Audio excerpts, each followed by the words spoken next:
Hi, everybody, and welcome back to the Gallowgateshots YouTube channel. Back with another match reaction. I am joined by Scott and Joe for this recording.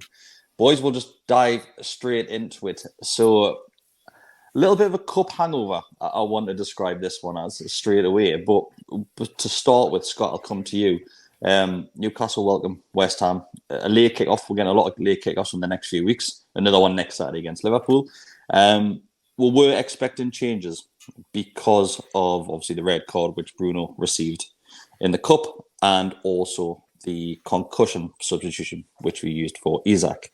Were you surprised by the lads that came in or were you just expecting this? No, I think everyone was expecting St. Maxim to come in and then Joe Linton to move in the middle, which is exactly what happened. Yeah. I think it was too soon to start Gordon. Although, we'll come to this later on, he did make a big impact coming off the bench, but he's only had 5 days training, if that. So I thought it was a little, probably knowing how Eddie Howe is as well with the way he introduces players into the side. I didn't expect him to start. I was expecting him on the bench. I was surprised to see Ryan Fraser make the bench. Yeah.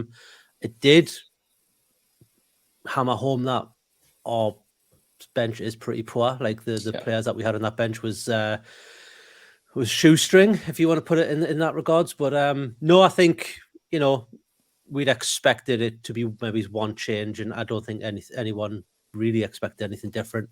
Fans were shouting for St. Maxim to come in, and I think possibly if Isak was fit, he maybe would have come in as well. But 7 days concussion injury, you've got to rest them for. So I'm assuming that's why he didn't even make the bench.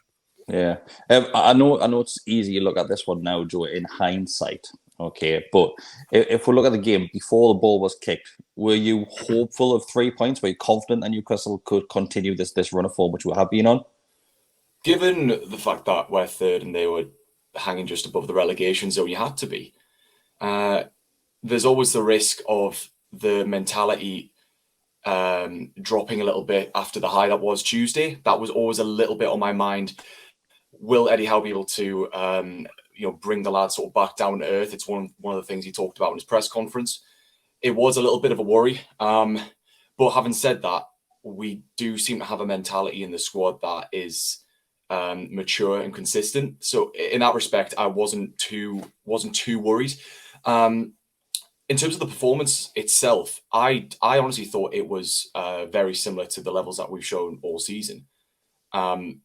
The main problem was that we're getting sussed out way too quickly with the same old tricks, and that is what I'm hoping players like Gordon, who are coming in, will be able to change. Add that plan B, add that little bit of dynamics that we're kind of missing right now. But going into the game, I wasn't worried that we'd lose.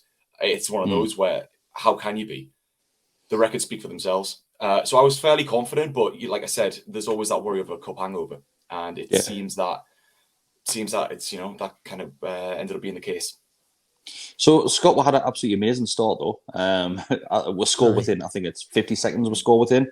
Callum Wilson puts it in the back of the net. It's ruled out for VAR because the ball runs out of play. I haven't seen any of these highlights back or anything, but is the ball definitely categorically out? Yeah, it's not like the World Cup one where, if you look at it from like 4 different angles, it's either in or out, and depending on what eye you're looking at it, will depend on whether it's, if you've got one eye closed, it'll be in and one eye open. There's a good, couple of inches between the line and the ball. There's daylight between them. Yeah, and I think, there's been a lot of discussion that the angle that VAR used show that it's quite clearly out. But because of that angle, there's no need to check other ones. Like it doesn't just magically go in if you look at it somewhere else. It's going to be out no matter what. And I think the angles are showed on Sky showed that as well. But then you could argue, that doesn't mean we would be 2-0 up, because as you're probably going to come to, the second goal came pretty much straight afterwards. So I'm not sure if I've seen this happen so quickly. There was a game earlier in the season. I want to say off the top of my head it was Liverpool. I might be completely wrong, but there was a game earlier in the season where it was ruled out for offside, then the score straight away afterwards. That was unbelievably quick how that happened. Kris, on Sky, they were still showing the replay of the ball being out. And then they pan to the live TV, and Wilson is in the box, and he scores straight away. No so way. even Sky Sports were caught out on us. We almost missed the goal watching from the TV. It was only when obviously he scored, and then they showed the replays that you see Longstaff pass it forward. Like it came as such a shock to me. Like I literally jumped out of my seat. I was like, "What the hell just happened?" It was mental inside the ground because we had just got over celebrating the goal, which obviously was then ruled out for VAR. Everybody's standing up, kicking off, not happy with the decision because we can't really tell in the ground. Yeah. Bums must have only just touched seats again. Then what a ball by Sean Longstaff. Yeah. Unbelievable. Wilson's screaming for that ball to be played, but it's pinpoint. It's absolutely perfect how he delivers that. And you know what? That goal is a perfect example of Wilson's strengths. We've spoken about how he's struggled a lot, especially with teams playing the deep block and not allowing a lot of space at the back. That was a great example of them pressing high up and him exploiting that space. And it shows. I'm just so glad for him that he's got that goal because I don't know how many games. Was it 8 or since the World Cup, isn't it? I think it was 11 games. 11. I was up to 11. Yeah. So really important for him to get that goal, and I think it's one of those where it wasn't down necessarily his performance or something he was doing wrong. It's just we weren't, teams were they were kind of sussing us out a little bit more, so they're able to play a bit deeper. But that was just a great show of what you can do. We did highlight this on the match preview, which me and Daryl did. Daryl said that if this is a game where Wilson's going to get a chance, it's going to be against West Ham because he loves scoring against that club, and he scores 2 within a handful of minutes on Saturday. And like you said, Joe, it was great to see it. He's needed that. It has been an elephant in the room for a little while now with Callum Wilson, where he was getting opportunities and not burying them. He takes 2 in that game, and he takes them really well. But, Scott, we saw the chances falling to Callum Wilson later on in the game. Oh, yeah. And there's 2 decent chances, which one's a fantastic challenge. It's a great tackle. But should you pull the trigger earlier, that one? And he gets a header later on in the game as well, and he should be burying that header all day long. Yeah, I mean, the header in the box, he's got no one around him. And I don't know if he's surprised at that or what, but as a striker, you cannot be. You have to expect that you're going to get that ball and you're going to get the chance. You can't expect. He just tries to cushion it as well, doesn't he? Yeah, it's straight down the goalkeeper's throat in a way he is. And then the chance before that, where he's through one-on-one, I mean, the defender does so well to track back, and I think that defender got man of the match as well because he had a pretty good performance. I mean, Callum Wilson said himself, he's thinking, in hindsight, maybe he should have played it more on his left so that the defender doesn't have the chance to, even if he catches him, doesn't have the chance to. It's a great challenge because the defender is on the right hand side of Callum Wilson, and he just drops back into his slipstream. Then round the other side, it's absolutely fantastic defending. It really is. It's one of those ones where if he doesn't get it spot on, it's a penalty, and he gets it spot on. And Callum Wilson's just, I think he's looking at it. He's finding it hard to control the ball. It's bouncing. It's maybe not bouncing but bobbling. You just cannot get it to sit right, and before he knows it, it's out for a corner. I don't know if maybe he's the Callum Wilson of old, who maybe's had a bit more pace in him, would have been away and that wouldn't have happened, but you can't really look at hindsight there. You've got to judge him on the player that he is now. Going back to the first goal, I think Fabian Schär needs a lot of credit for holding off Mikel Antonio the way he did to get the ball up to Joe Linton, who then held off Paqueta to get the ball into Sean Longstaff's feet. And then again, Sean Longstaff had 3 passes he could have made there. I mean, St. Maxim's right in front of him, begging for the ball. He's got a player out wide. I think Miggy's out wide who he could have passed to, and he just slots that through to Wilson, who, one-on-one with a goalkeeper, you'd put your mortgage on Callum Wilson scoring, all the time. You've mentioned Joe Linton there, and I'll come to you, Joe. It was another great game from Joe Linton. We're just seeing these sort of games every single match day, and these performances, they just keep on rolling over. There was a daft dive. It looked like a dive in the stadium. I'm guessing it was ridiculous on TV. It was. He went down way too easy. But, I love him so much, man. He's such a beast. And he is that energy in midfield that we have lacked a little bit when he's been out on the left-hand side. I always say this every time I'm on. We miss him when he's not in the centre of the pitch. And in that game was just another great example of why he does so much for us.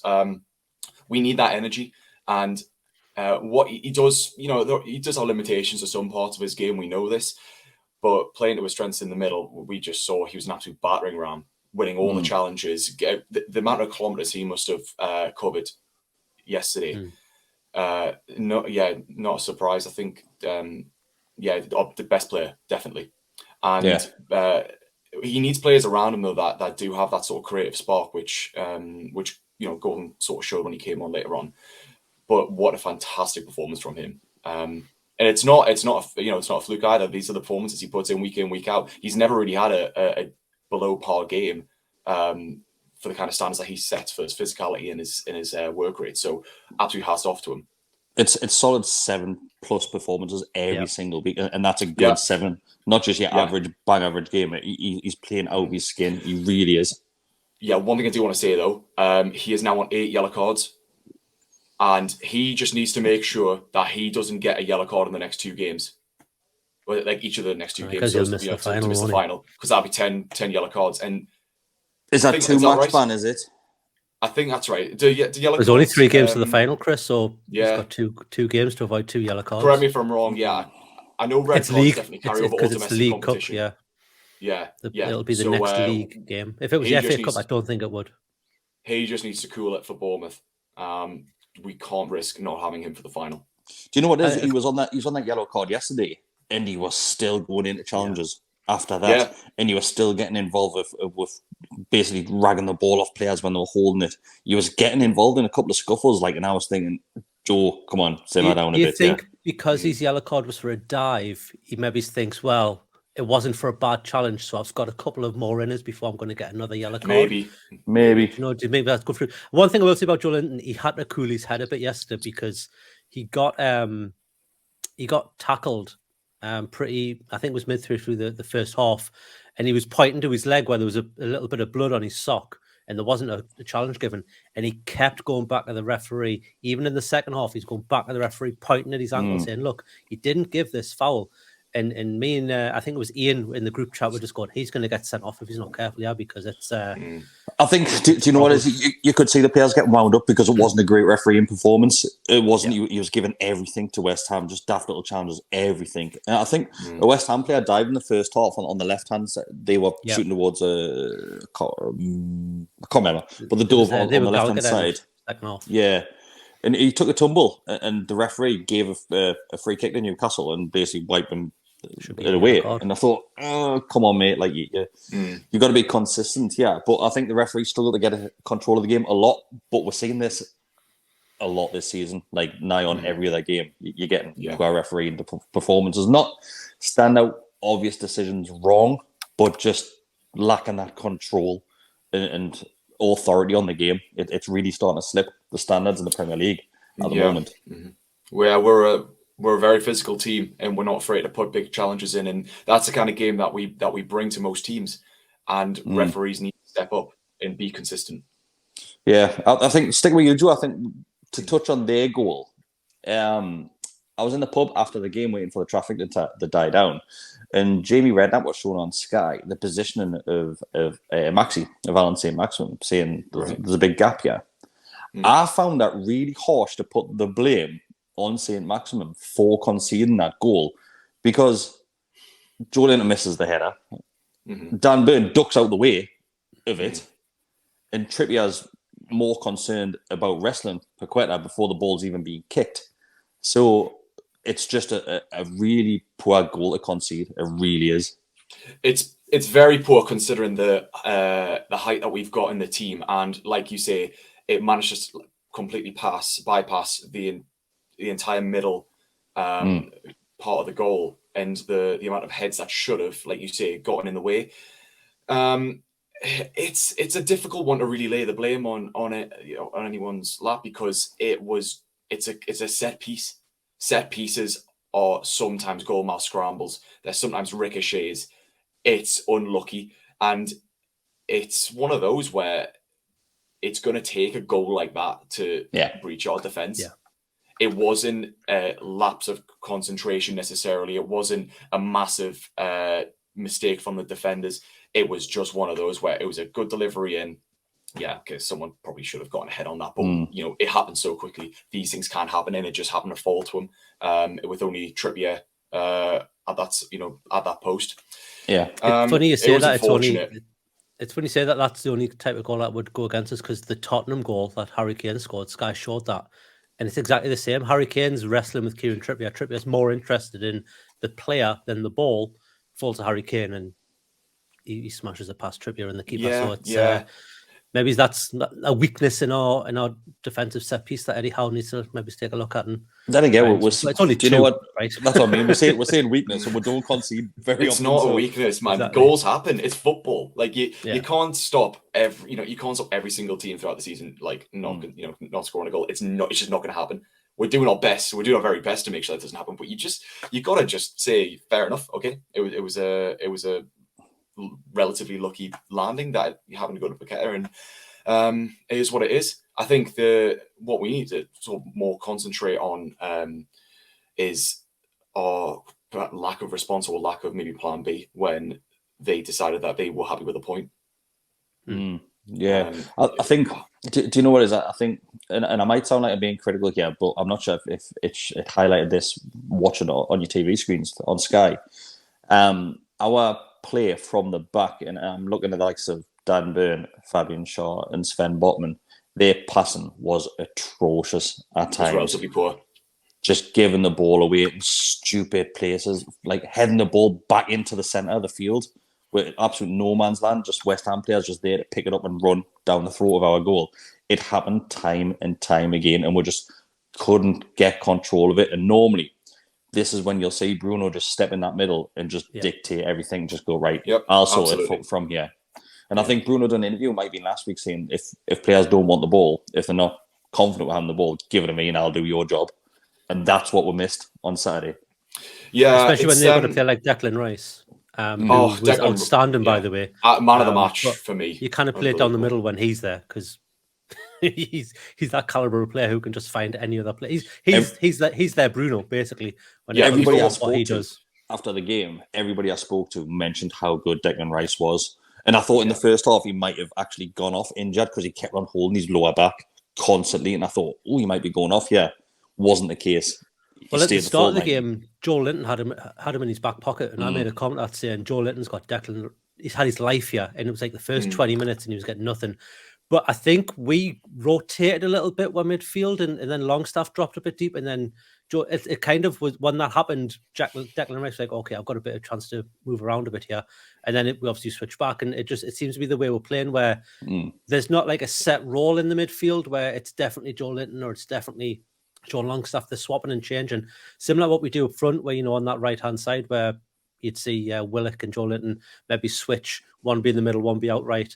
It seems that rotation seems to happen, and I don't know if they do that to catch teams off guard, so they don't know who they're going to be up against or what. But it seemed to open the game up a bit more for that middle of the park when we did rotate, and Joe Linton moved out a little, not out on the left, out on the right, sorry, but a bit more further forward in the middle. Help with Gordon, yeah. The next player I want to highlight, and we're going to be focused on this a lot on tomorrow's podcast, on the All Smiling Faces podcast, which will be going just after 8 o'clock. Joe, it's Maxi. Alan Saint-Maximin comes into that team. Of course it is. And I don't want to focus on it too much, okay? Because I think if I'm going to give my opinion, like I said, I will go into it in more detail. I think the spotlight is always on Alan Saint-Maximin. And if he has an average game, that becomes a horrible, shocking game for a lot of fans. Whereas it could be the same sort of standard that Miggy's done on the right-hand side. But because it's Maxi, it's the worst. He's the worst footballer we've ever seen. And I can't understand it. Yes, he was poor at times. There was moments in the game where he could have done better. But I don't think he had as bad as a performance as what some people are making out here. No, he didn't.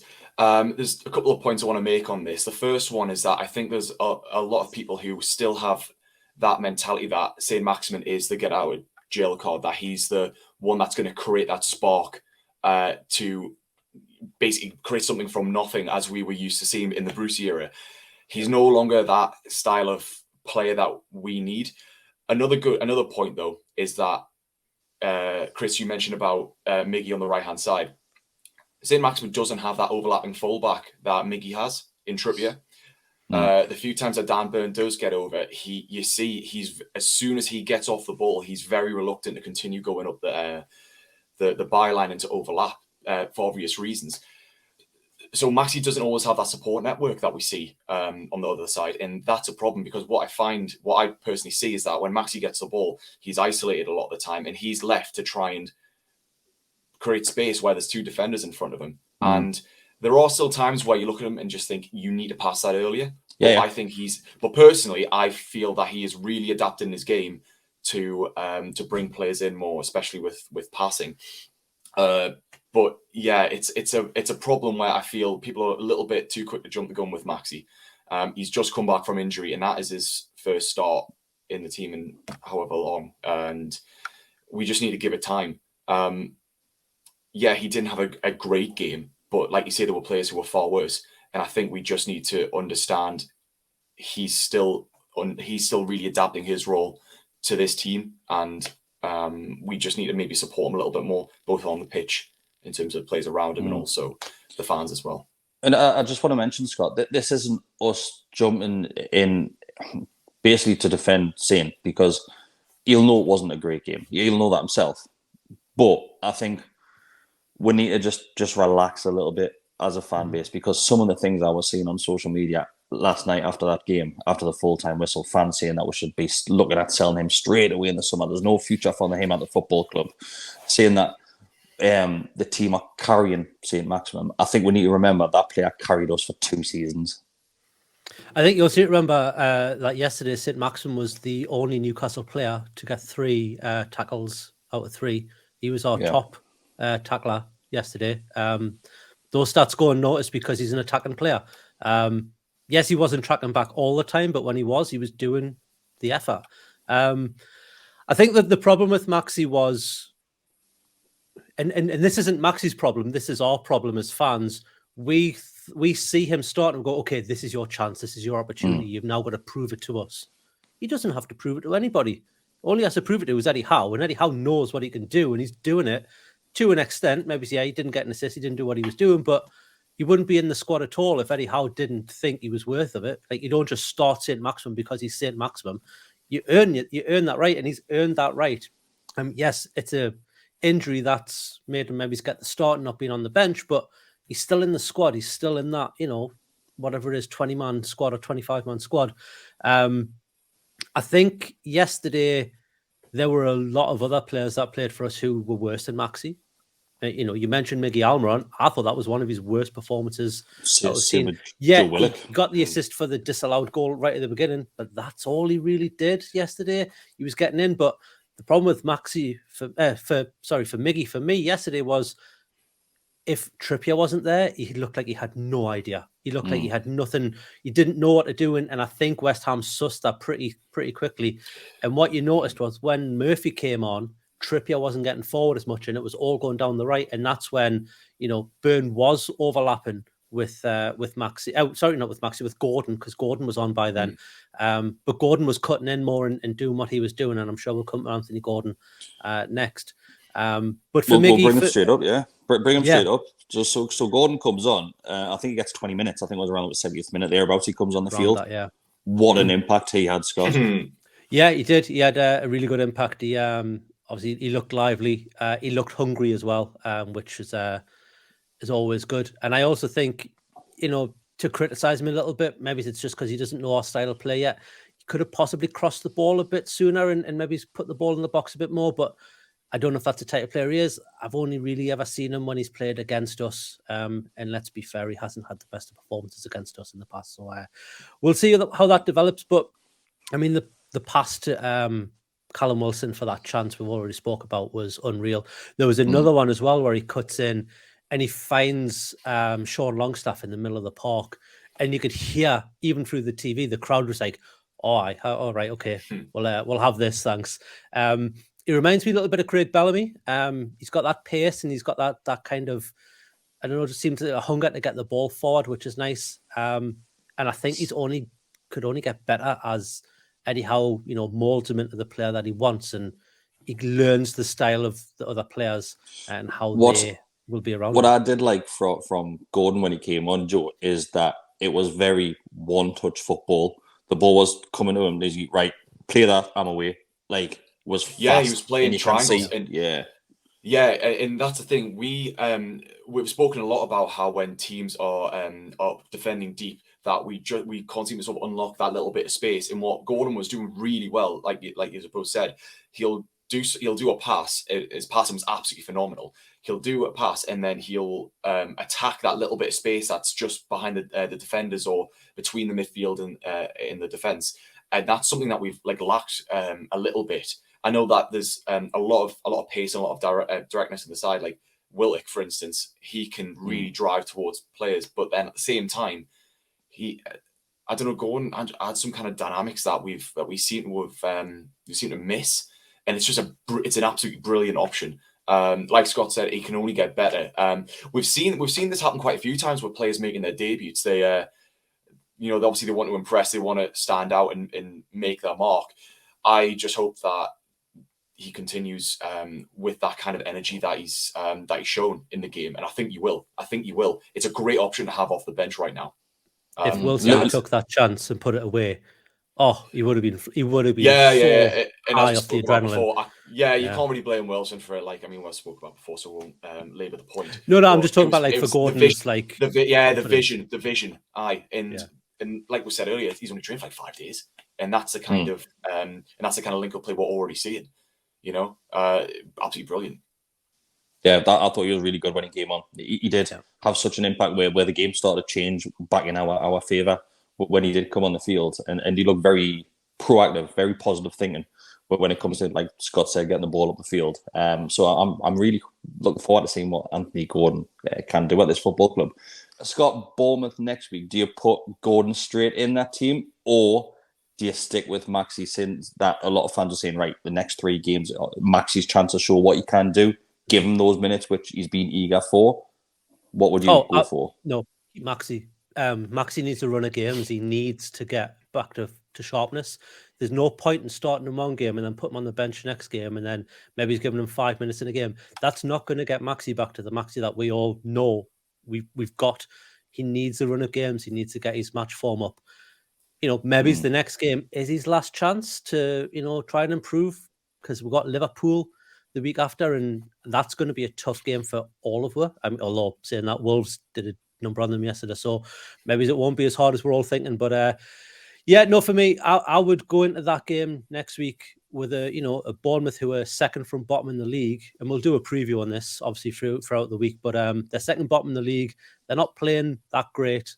I think that's the perfect game for Alan St-Maximin to turn it on and get back to, show what he can actually do. And he seems to like away games more than home games, St-Maximin. I don't know if it's the pressure of playing at St. James's Park that he's not a fan of. The Wolves game, he was outstanding with. I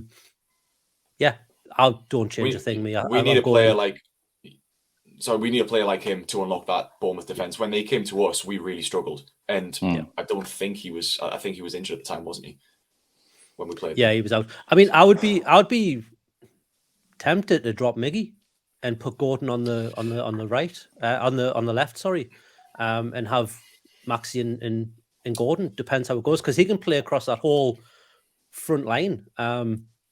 It depends who starts up front. If Wilson starts again, which he probably will do, then maybe it's Miggy and St-Maximin. If it's Isak, I think Isak, St-Maximin and Gordon up front is a terrifying prospect. Yeah. Can we talk about the problem that is Miggy right now? And I know it's probably a little bit harsh to say that, given that he was absolutely phenomenal for us in the first half of the season. But we've alluded to this already.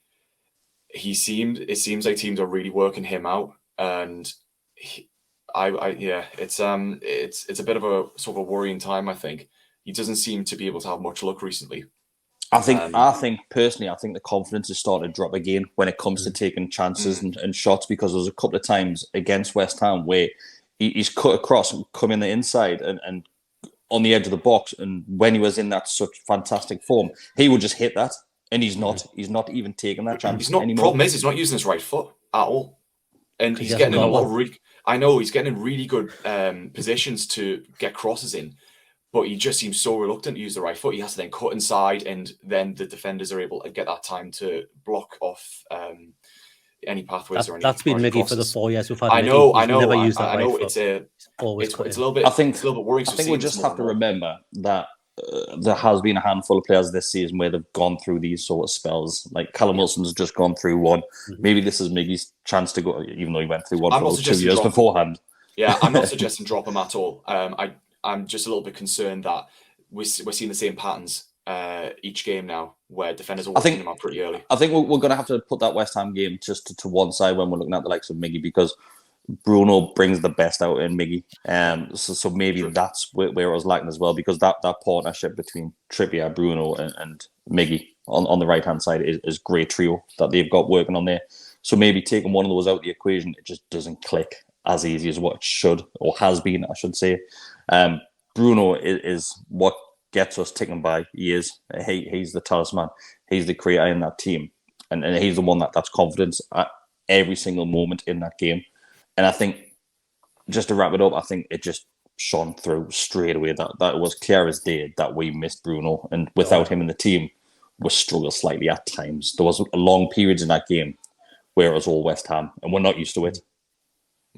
Yeah, I think the big deciding factor of that is Tuesday night there would have been such a high of adrenaline on all them players. And then from Wednesday, Thursday, you dump that adrenaline, and it's probably harder to have that happen to you than play on a Thursday and then play on a Sunday, because it takes so much out of you when you dump that much adrenaline. That recovery is pretty tough. And you could see it by the end of that game. There were some players who were absolutely blowing by the end of that. We've got a week now. Got a week to get back up to fitness, back to how we want, and hopefully bring the game to Bournemouth. Exactly. It took me until Friday to recover, and I was just in the stands. Like, you know what I mean? And again, how spoke about this. It's about getting that, keeping that focus. And you're right, the adrenaline coming away from them on Tuesday. It's one of those. You got to put this game to bed. It is what it is. We didn't lose. There's not no. Exactly. It's no cause for concern. It's no cause for major concern. There's obviously things we can. That's what you have to look at. The positive is that we still created a few chances. Callum Wilson got on the score sheet eventually, which we've been begging for and absolutely dying for the last handful of weeks. And obviously it's a draw. It's not a defeat. So yeah, yes. Is a 2 points drop? Probably, but then I'll argue that Bruno was missing, so maybe not. It's just one of them. It happens. It's going to happen at that point. Yeah, we're in a very peculiar position as a fan base where we have to ride this fine line between having expectations of what we're currently seeing on the pitch for the last few months, and also understanding that we are way ahead of where we should be in the schedule. It's like I say, it's a very fine line that we need to tread. Because I see, people criticizing people who are criticizing players, like, why are you saying that? Why are you doing that? And I think it's, we can obviously criticize certain performances based on what we've seen.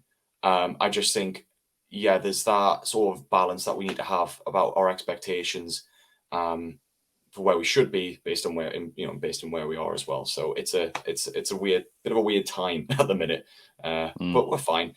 If we carry on where we are, I think we get to about 72, 73 points by the end of the season. And that is unbelievable. That will get us to 4 based on the average of the last 4 seasons. That is insane. It is.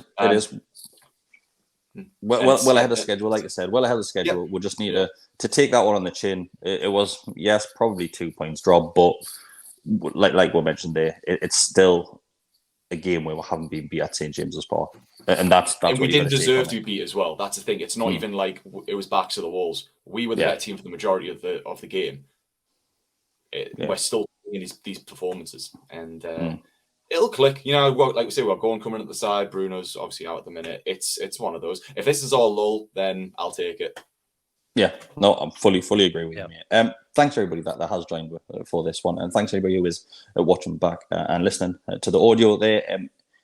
If you want to like the video, it means a lot to us as well. Helps us get on every other Newcastle United feed on YouTube. If you want to become a subscriber, just click the button Means a lot to us as well. And if you want to give a little extra bit, you can become a member. It is just $2.99 a month. You get bonus content, you get early access to footage, and you also get access to the Telegram group, which is currently preparing some sort of London meetup, Wembley meetup on the weekend, where we'll make it to the League Cup final.